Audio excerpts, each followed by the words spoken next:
Ya, kita ambil contoh analogi Bang Refli bahwa kemudian ada pencurian yang terjadi, misalkan kendaraan bermotor, Bang Refli, di depan rumah saya tidak tahu siapa yang ambil, tapi nyatanya ya peristiwa itu terjadi, ada kehilangan, ada kerugian dari saya gitu loh, sehingga saya merasa wah ini barang saya hilang nih, tapi saya nggak tahu nih pelakunya. Nah, ketika saya melaporkan ke polisi, apakah saya harus menyebutkan namanya? Misalkan, tetangga gua kali, kan nggak bisa begitu, Bang Refli. Jadi gini loh, penyidik diberikan, saya perbaikin sendiri ya. Peristiwa itu berbeda dengan kalau Anda difitnah atau dicemarkan. Nah, kalau misalnya Anda dicuri, memang kita belum tahu siapa pencurinya. Tapi kalau Anda merasa dicemarkan nama baik dan difitnah, masa Anda nggak ngerti siapa yang mencemarkan dan yang fitnah Anda? Masa Anda mendengarkan sebuah pencemaran dan fitnah?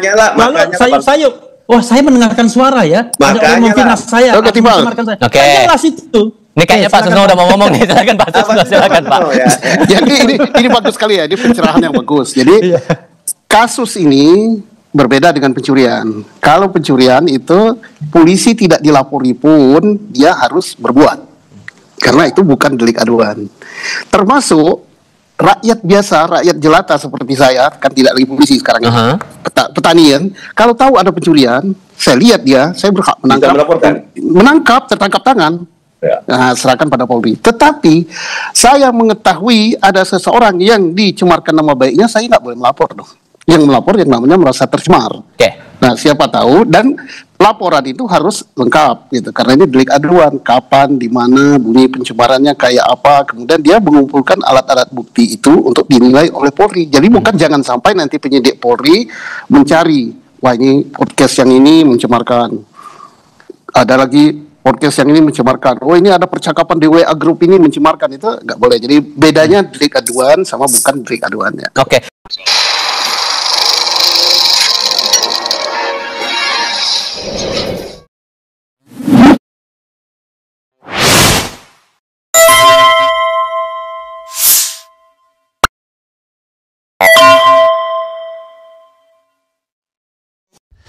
Assalamualaikum warahmatullahi wabarakatuh, sobat RH sekalian.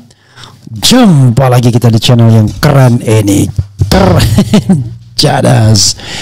Ya, sobat RH sekalian, kita mengikuti hari ini pemanggilan Abraham Samad sebagai terlapor. Dan kemudian kita bertanya-tanya, dia terlapor apa? Terlapor pencemaran nama baik atau terlapor apa? Apakah terlapor fitnah atau terlapor provokasi atau terlapor apa? Jadi sobat era sekalian ya, tadi saya di Kompas TV juga berdialog dengan Adi Darmawan, Sekjen Pradi Bersatu yang mengadukan para aktivis ini, kemudian dengan Susnodo Aji. Nah, saya ingin meng-highlight itu karena penting sekali ya. Highlight pertama, satu, delik aduan tidak bisa digabung dengan delik umum. Itu satu dulu. Jadi saudara sekalian, dalam hal ini Jokowi sudah melaporkan kasus yang dianggap dia sebagai sebuah pencemaran nama baik. Kasus yang dia anggap memfitnah dia.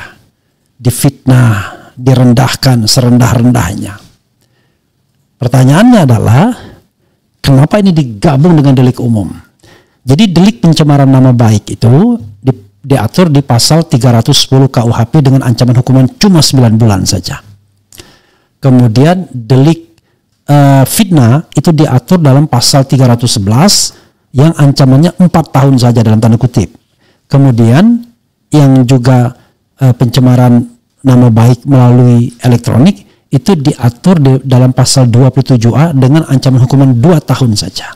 Maka kalau urusannya adalah delik aduan, nggak bisa.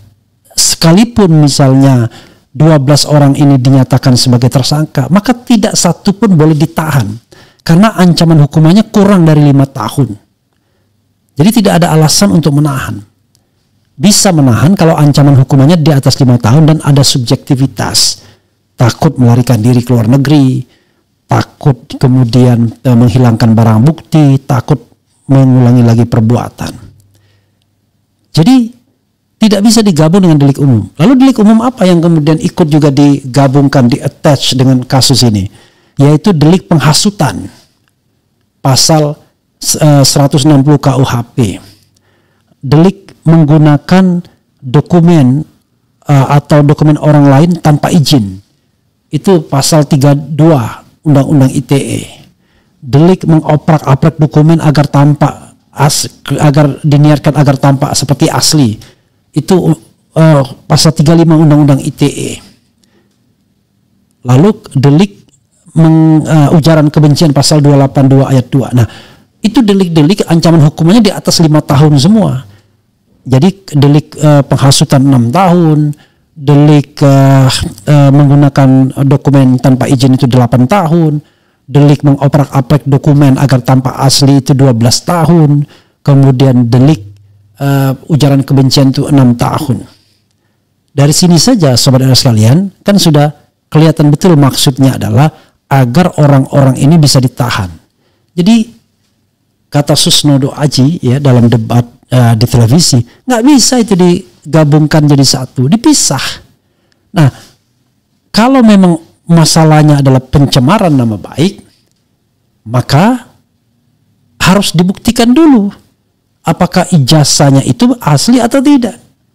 Kalau ijazahnya asli, maka gugur itu delik pencemaran nama baik itu. Tapi kalau ijazahnya tidak asli, oke, silahkan dilanjutkan. Kan itu maksudnya. Nah, cuma sobat era sekalian, dalam membuat laporan itu juga tidak lengkap. Tidak lengkap. Tidak lengkapnya apa? Karena Jokowi hanya mengadukan sebuah peristiwa. Tidak jelas siapa yang kemudian dia laporkan. Padahal dalam delik aduan harus jelas tempus deliktinya apa, locus deliktinya di mana, kemudian uraian statement mengenai pencemaran nama baiknya seperti apa, lalu kemudian siapa terlapornya. Loh, kok ini nggak jelas? Tidak jelas siapa yang dilaporkan oleh Jokowi itu. Sayup-sayup terdengar yang dilaporkan itu adalah Roy, Rismond, Dr. Tifa, Kurnia, dan Egy Sujana. Sayup-sayup terdengar begitu. Tapi itu pun didinai. Jadi polisi nggak boleh begitu, penegak hukum tidak boleh begitu. Jadi dalam delik aduan, polisi tidak boleh menambah-nambah barang bukti. Jadi dalam delik aduan itu, pembuktian itu dibebankan kepada pihak yang melaporkan. Apa buktinya kalau dia dicemarkan? Apa buktinya kalau dia difitnah? Barulah kemudian penegak hukum melihat, ya kan, apakah barang bukti yang disampaikan tersebut bisa ditingkatkan ke dalam proses penyidikan. Karena diduga memang ada tindak pidananya. Nah, kalau yang dilaporkan saja tidak jelas orangnya, bagaimana kita mau menindaklanjutinya harusnya? Kan harusnya gugur tuh yang namanya laporan pencemaran nama baik tanpa jelas terlapornya. Kita melaporkan, tapi nggak jelas siapa yang dilaporkan. Lalu disuruh polisi nyari-nyari sendiri terlapornya. Kan ngarang namanya. Nah, ini yang menurut saya harus jelas. Tapi dalam delik umum yang aktif memang penegak hukumnya. Dalam delik umum walaupun tidak dilaporkan itu tetap bisa diproses. Walaupun dalam banyak hal saya merasa ada juga delik umum yang aromanya adalah seperti pengaduan, delik aduan. Tapi itu oke. Ya seperti misalnya ujaran kebencian itu. Itu walaupun itu delik umum, tapi kesan bahwa itu delik aduan besar. Tapi itu oke. Ya kan? Menggunakan dokumen palsu dan lain sebagainya. Atau kemudian juga mengoprak-aprak dokumen agar tampak asli. Itu bukan delik aduan, itu delik umum semua. Termasuk menyebarkan berita bohong yang kemudian tidak ditindaklanjuti atau dibuang pasal tersebut. Penghasutan juga delik umum sifatnya. Jadi kalau dalam delik umum polisi memang aktif. Nah, dalam delik aduan saudara sekalian, yang harus mengadukan adalah orang itu sendiri. Dalam hal ini Jokowi. Dan kita hormati harkat dan martabat hak dia untuk mengadukan sebagai warga negara yang punya hak untuk melaporkan kalau dia merasa dicemarkan atau difitnah. Silahkan. Tapi yang menjadi masalah adalah polisi harus membatasi, melimitasi bahwa ini adalah kasus pencemaran nama baik dan fitnah. Pencemarannya apa, fitnahnya apa, kapan kejadiannya, di mana kejadiannya, apa isi pencemaran atau fitnah tersebut, dan kemudian siapa yang dilaporkan. Itu kan harus jelas. Ini kan kesannya kita sedang bermain teka-teki. Tiba-tiba teka-teki 12 orang yang menjadi terlapor. Gimana? Apakah seorang Jokowi kenal dengan Novian siapa? Ian misalnya. Apakah kenal dia dengan Michael Sinaga dan lain sebagainya? Kok tiba-tiba jadi terlapor? Apakah ini tidak merupakan pengembangan pihak berwajib yang penegak hukum yang harusnya tidak boleh dia lakukan? Karena yang namanya delik pencemaran nama baik itu delik yang sangat subjektif dan harus ditanyakan pada yang bersangkutan apakah dia merasa tercemar atau tidak. Gak bisa kemudian diwakilkan perasaannya ke orang lain.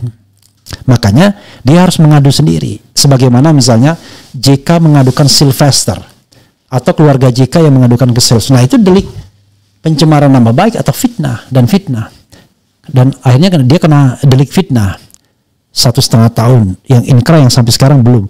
Dan itulah sebabnya kenapa Sylvester tidak pernah ditangkap, tidak pernah ditahan. Karena memang tuntutannya atau ancaman hukumannya di bawah 5 tahun. Paham ya? Jadi kalau seandainya kasus pencemaran nama baik yang diadukan Jokowi ini mau terus dikembangkan, harus jelas, harus konsisten, jangan dicampur-campur dengan delik umum. Karena delik umum itu berbeda sekali perlakuannya. Dalam delik umum, ya, penegak hukum aktif untuk mencari bukti-bukti, ya. Tetapi dalam delik aduan, bukti-bukti itu disediakan oleh pelapor atau orang yang merasa dicemarkan. Dan delik pencemaran nama baik atau fitnah itu adalah ya bukan tindak pidana berat, itu tindak pidana yang menengah atau ringan saja, karena itu ancaman hukumannya kan 9 bulan, 2 tahun dan 4 tahun saja. Dan dalam kasus Sylvester dia kenanya 1 tahun sebelum kemudian ditingkatkan menjadi 1,5 tahun. Begitu sobat RH sekalian. Tapi sekali lagi, kasus pencemaran nama baik dan fitnah itu baru relevan kalau ada pembuktian mengenai ijazahnya. Masa yang begini aja polisi nggak paham? Jadi kalau polisi atau penegak hukum tidak menjadi alat, maka dia tidak akan mengentertain atau memproses laporan-laporan Ade Darmawan dan kawan-kawan yang nggak jelas. Apa laporan ini? Anda dicemarkan tidak, lalu berasumsi bahwa ini adalah penghasutan dan lain sebagainya sebagai sebuah delik umum. Kalau Anda mengatakan bahwa itu adalah penghasutan dan lain sebagainya, maka setiap hari ya, yang asumsi tentang penghasutan, asumsi tentang katakanlah ujaran kebencian, itu terjadi di dalam talk show yang diadakan di televisi berkali-kali.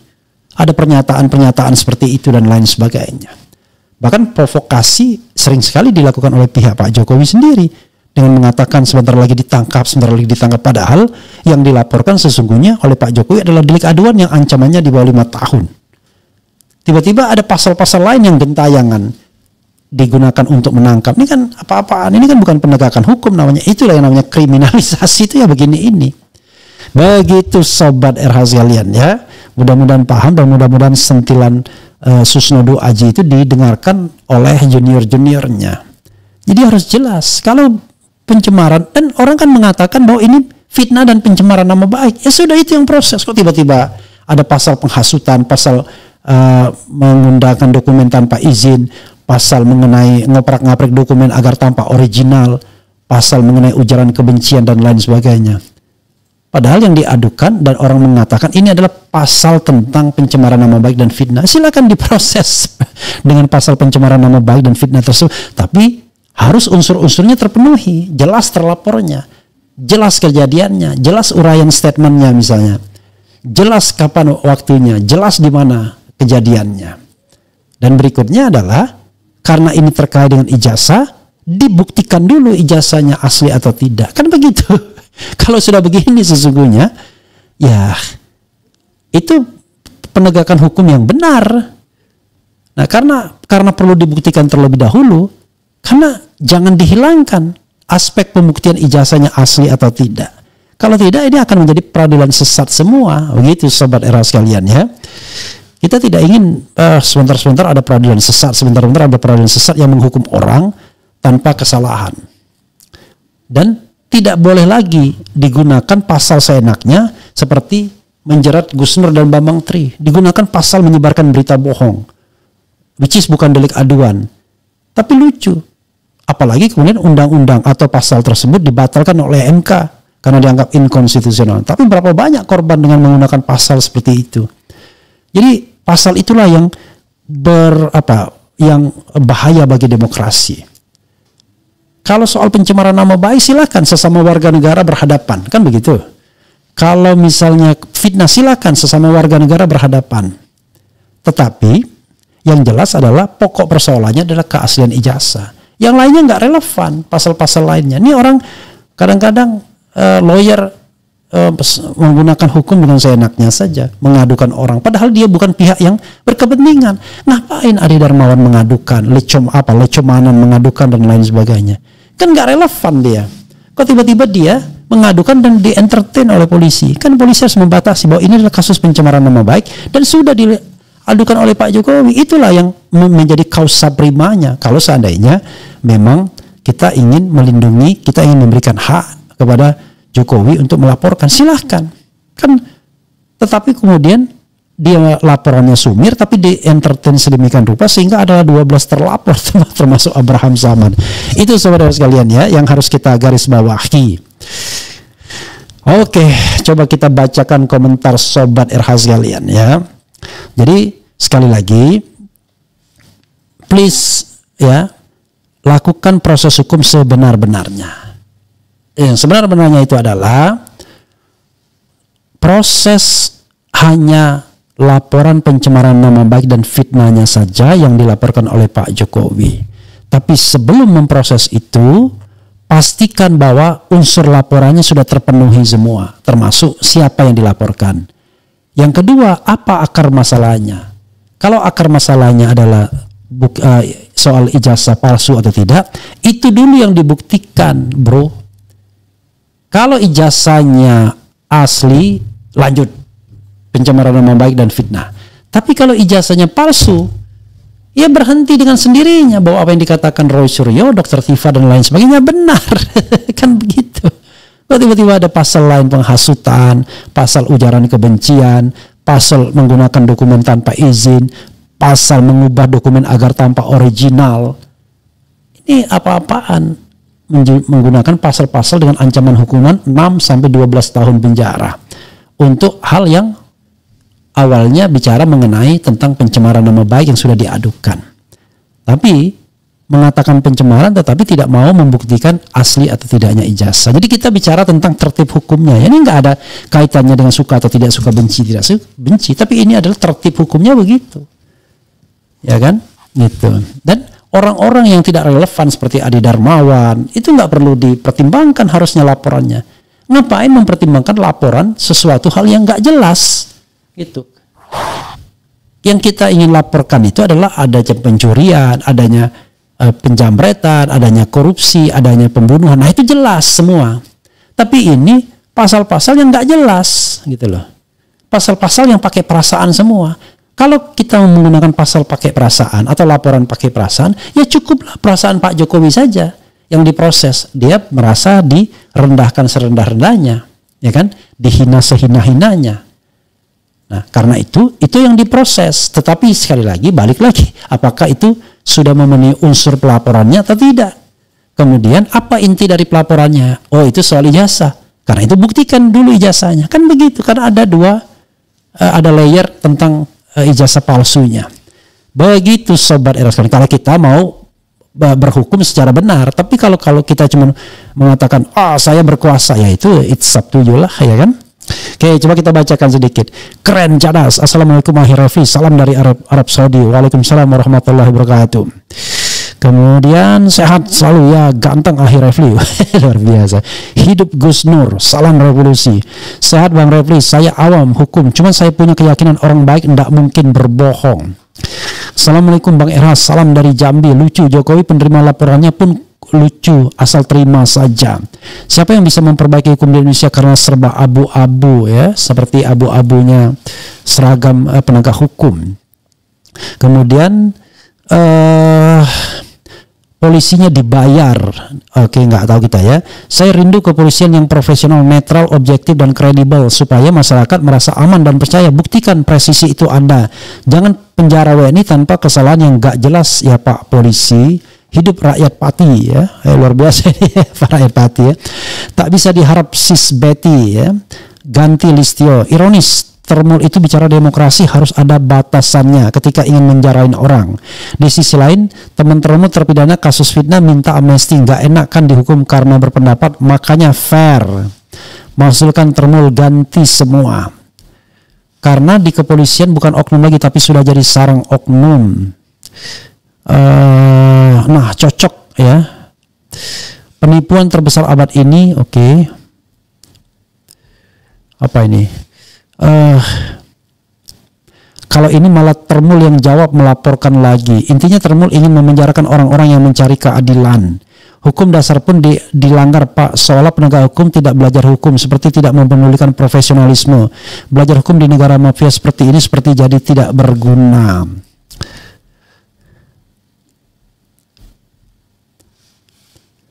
Maaf Bang Refli, saya awam hukum, kalau di bawah 5 tahun nggak bisa ditahan, kok Sylvester bisa?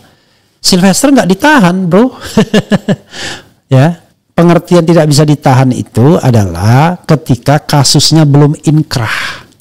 Sylvester sudah inkrah, karena itu dia wajib menjalani penahanan, gitu ya, paham ya? Makin parah nih soal hukum, para AP hancur negara kalau caranya begini. Parcok menggunakan berbagai cara untuk melindungi Jokowi. Tangkap Sylvester, kurang ajar, bisa-bisanya terpidana jadi komisaris.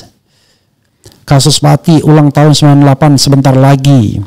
Hukum jadi tameng kepalsuan dan kebohongan.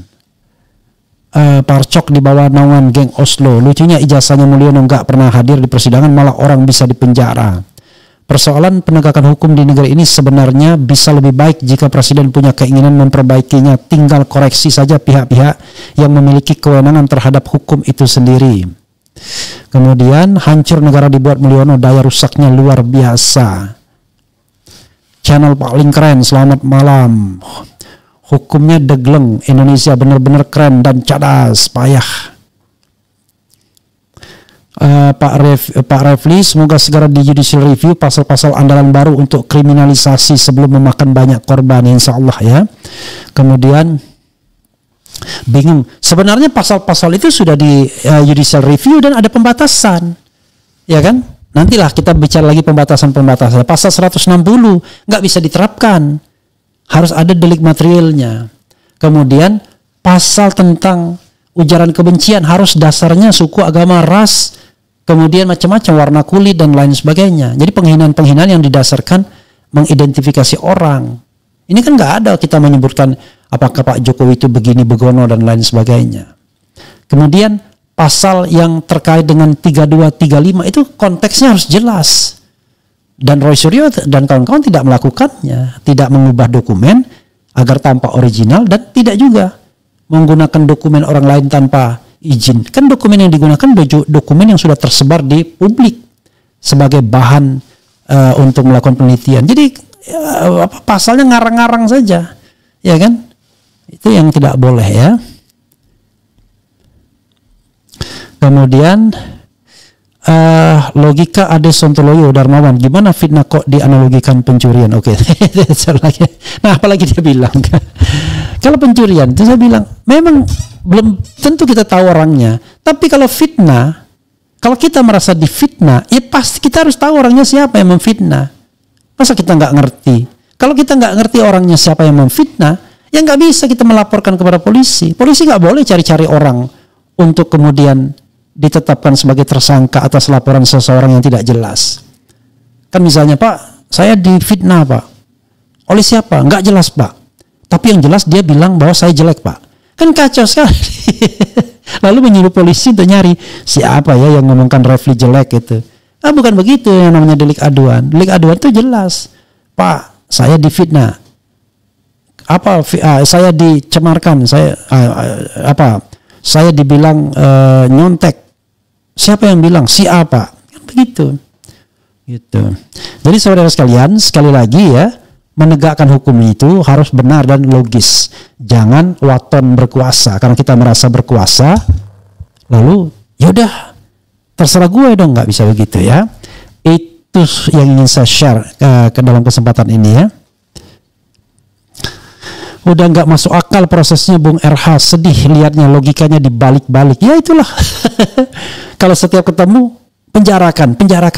Ini paham nggak masalahnya apa? Masalahnya kan pencemaran nama baik.